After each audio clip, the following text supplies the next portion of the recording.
आज हम ओंटारियो के एक ऐसे पीएनपी प्रोग्राम के बारे में बात करने वाले हैं जिसमें आपको वर्क एक्सपीरियंस भी नहीं चाहिए।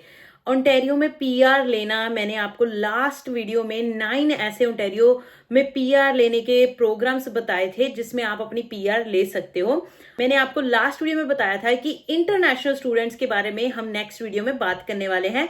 तो आज की ये वीडियो स्पेशली इंटरनेशनल स्टूडेंट्स के बारे में ही होने वाली है कि ओंटारियो में रहते इंटरनेशनल स्टूडेंट्स बिना वर्क एक्सपीरियंस के अपनी पीआर जो है कैसे ले सकते हैं। ऑब्वियसली ये आसान तो नहीं होने वाला है, बट स्टिल एटलीस्ट आपके पास चांस है, क्योंकि बहुत सारे स्टूडेंट्स इस प्रोग्राम के अंदर एलिजिबल होते हैं बट उनको पता ही नहीं होता कि वो इस प्रोग्राम के अंदर अप्लाई कर सकते हैं। तो चलिए देखते हैं कि क्या रिक्वायरमेंट्स एंड एलिजिबिलिटीज है और आप कैसे इस प्रोग्राम के अंदर अपनी पीआर जो है वो ले सकते हो। तो एज आई सेड कि इस प्रोग्राम का नाम है इंटरनेशनल स्टूडेंट स्ट्रीम। ये एक एम्प्लॉयर स्पेसिफिक स्ट्रीम है, यानी कि इसमें आपको एम्प्लॉयर की तरफ से जॉब ऑफर लेटर चाहिए।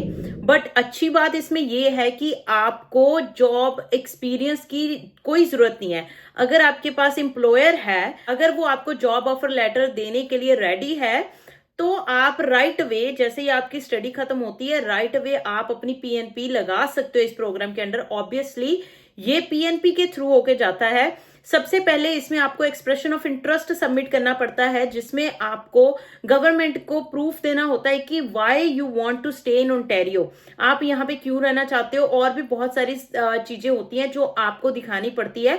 This is the reason that I want to stay in Ontario. तो वो चीजें जब वो कन्विंस हो जाते हैं आपके एक्सप्रेशन ऑफ इंटरेस्ट से, तब आपको इनविटेशन आता है टू अप्लाई फॉर पीएनपी।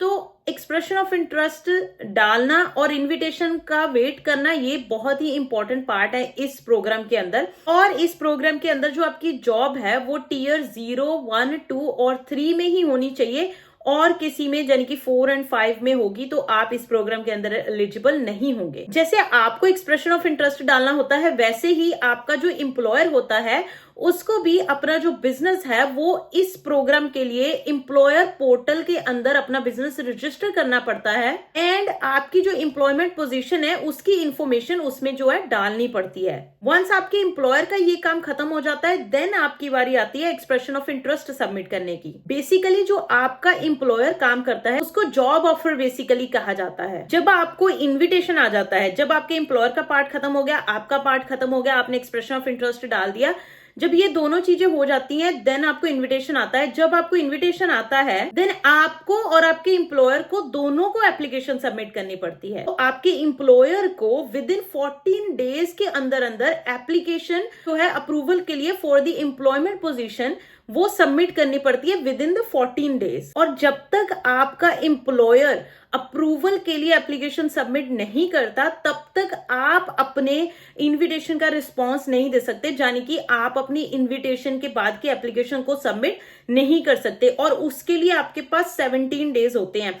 आपके एम्प्लॉयर के पास 14 डेज होते हैं। आपके एम्प्लॉयर को approval of the employment application submit करनी पड़ती है। आप अपनी एप्लीकेशन का प्रोसेस स्टार्ट कर सकते हो उन दिनों में, but until unless your employer doesn't submit the application, आप तब तक अपनी एप्लीकेशन जो है वो सबमिट नहीं कर सकते हो। और इन चीजों के लिए आपके पास सिर्फ 17 डेज होते हैं। सो मेक श्योर जैसे ही आपको इनविटेशन आ जाता है, let your employer know and let them start the application process. जितनी जल्दी वो एप्लीकेशन प्रोसेस स्टार्ट करेंगे, जहां सबमिट करेंगे, उतनी जल्दी आप करोगे। और अगेन जॉब ऑफर की जो रिक्वायरमेंट है वो प्रीटी मच सेम रहती है, यानी कि जो आपकी जॉब है वो फुल टाइम परमानेंट जॉब होनी चाहिए, यानी कि आपके 60 आवर्स कंप्लीट हुए होने चाहिए। 30 hours per week as a count होते हैं।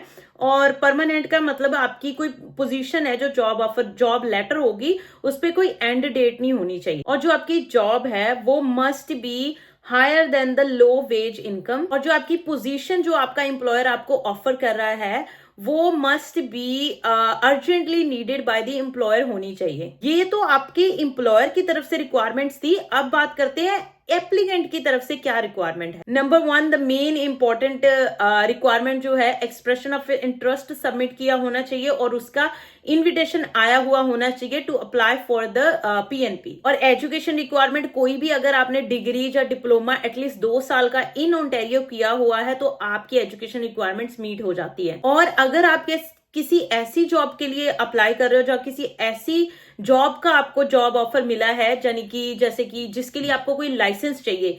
फॉर एग्जांपल, अगर आप नर्स हो, आपको उसके लिए लाइसेंस चाहिए to perform your job duties.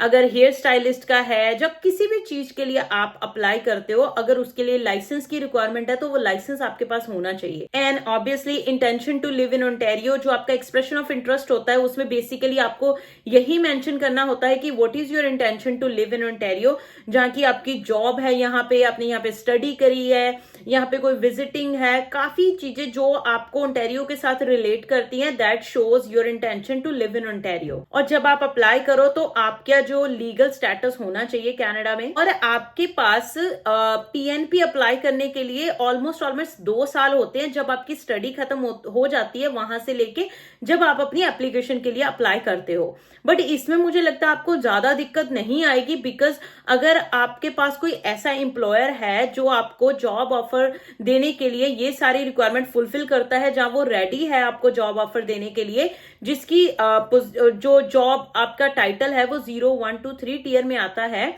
Then आप जैसे ही उस एम्प्लॉयर के पास जॉब करना चालू करते हो, वैसे ही राइट अवे 1 या 2 पे चेक आने के बाद आप अपनी पीएनपी जो है वो उसके लिए एक्सप्रेशन ऑफ इंटरेस्ट डाल सकते हो। Now it depends on the PNP draws, जो आजकल ऑलमोस्ट हर महीने में ही आ रहा है। तो आपको जैसे ही इनविटेशन आता है वैसे ही आप पीएनपी के लिए एलिजिबल हो जाते हो। और हाँ, और भी जो आपका एम्प्लॉयर की रिक्वायरमेंट है वो डेफिनेटली रहती है, जैसे कि जो भी आपका एम्प्लॉयर होगा उसका बिजनेस एटलीस्ट पिछले 3 साल से रन करता हुआ होना चाहिए, और उसके पास ओंटारियो लाइसेंसिंग की सारी रिक्वायरमेंट फुलफिल होनी चाहिए, और उनके ऊपर कोई लेबर कोड की तरफ से कोई केस वगैरह नहीं होना चाहिए। और अगर आपका एम्प्लॉयर इनसाइड जीटीए है तो उनका जो रेवेन्यू है वो $1 मिलियन होना चाहिए पर ईयर का, और अगर वो आउटसाइड ऑफ जीटीए है देन $500,000 यानी कि $5 लाख एटलीस्ट मिनिमम 1 साल का रेवेन्यू उनका होना चाहिए। और दूसरी जो एक इंपॉर्टेंट रिक्वायरमेंट है कि अगर आपका एम्प्लॉयर इनसाइड जीटीए है तो उनके पास एटलीस्ट 5 ऐसे एम्प्लॉयज होने चाहिए जो कि कनाडा में कैनेडियन सिटीजन या परमानेंट रेजिडेंस है। और अगर वही एम्प्लॉयर आपका आउटसाइड जीटीए है तो उसके पास एटलीस्ट 3 ऐसे एम्प्लॉयज होने चाहिए जो कैनेडियन सिटीजन या परमानेंट रेजिडेंस है। आपके एम्प्लॉयर को ये सब करने के लिए, जब वो सारी रिक्वायरमेंट फुलफिल करते हैं, तो उनको एम्प्लॉयमेंट पोजीशन है उसके लिए अप्रूवल लेना पड़ता है। अप्रूवल लेने के लिए पहले उनको एम्प्लॉय पोर्टल के अंदर उनको अपना बिजनेस जो है वो रजिस्टर करना पड़ता है, और उस पोजीशन की सारी इंफॉर्मेशन वो जो है वो देनी पड़ती है। और जब आप एक्सप्रेशन ऑफ इंटरेस्ट सबमिट कर देते हो तो आपको कुछ पॉइंट्स मिलते हैं बेस्ड ऑन डिफरेंट फैक्टर्स, यानी कि आपकी education, work experience. No doubt इसमें आपको वर्क एक्सपीरियंस की जरूरत नहीं पड़ती है, but your points counts, point उसके जरूर मिलते हैं। अगर किसी के पास 0 ईयर का एक्सपीरियंस है तो उसको वो पॉइंट नहीं मिलेंगे, अगर 1 साल का है तो उसको पॉइंट्स मिलेंगे, 2 साल का है तो और पॉइंट्स मिलेंगे। इसमें पॉइंट्स के बेसिस पे ही इनविटेशन आते हैं। उसका लिंक, मतलब आपको किस चीज के कितने पॉइंट मिलेंगे, उसका लिंक मैं आपको डिस्क्रिप्शन बॉक्स में दे दूंगी, आप वहां पे चेक कर सकते हो और अपने पॉइंट्स जो है वो कैलकुलेट कर सकते हो। और उसमें सारे ही जो कॉलेजेस हैं जो जिसमें से आपकी स्टडी हुई होनी चाहिए, वो सारी लिस्ट दे रखी है कि जो डीएलआई इंस्टीट्यूट्स हैं वो कौन कौन से हैं, आपको उनमें से ही स्टडी की होनी चाहिए अगर आप इस प्रोग्राम के अंडर अप्लाई करते हो। डेफिनेटली थोड़ा हार्ड है, बट जैसे मैंने कहा ये प्रोग्राम हमेशा ही इग्नोर हो जाता है, क्योंकि स्टूडेंट सोचते हैं कि हम ओंटारियो में पीएनपी ले ही नहीं सकते, और वो अपने 1-1, 2-2 साल ऐसे ही निकाल देते हैं अंटिल दे फाइंड आउट कि हाँ ये तो एलिजिबल हो रहे थे इस प्रोग्राम के लिए। तो अगर आपके पास कोई एम्प्लॉयर है जो आपकी हेल्प करने के लिए रेडी है, just give it a shot and see क्या होता है। हो सकता है आपका हो जाए, हो सकता है ना भी हो, बट एटलीस्ट आपको इसमें कोई एक्सपीरियंस नहीं चाहिए तो आपका टाइम वेस्ट नहीं होगा। तो with that all, thank you so much guys for watching this video. I hope आज की वीडियो अच्छी लगी होगी। अच्छी लगी तो वीडियो को लाइक एंड शेयर जरूर कर देना। चैनल पे नए आए हो तो सब्सक्राइब के बिना मत जाइएगा। Bye bye, take care. मिलते हैं अगले ब्लॉग में अगली वीडियो के साथ, और आप मुझे कमेंट करके जरूर बताइएगा अगली वीडियो में आप कौन से टॉपिक पे मुझे चाहते हो कि मैं वीडियो बनाऊं, तो डेफिनेटली मैं उस टॉपिक पे वीडियो बना दूंगी। Thank you, bye bye.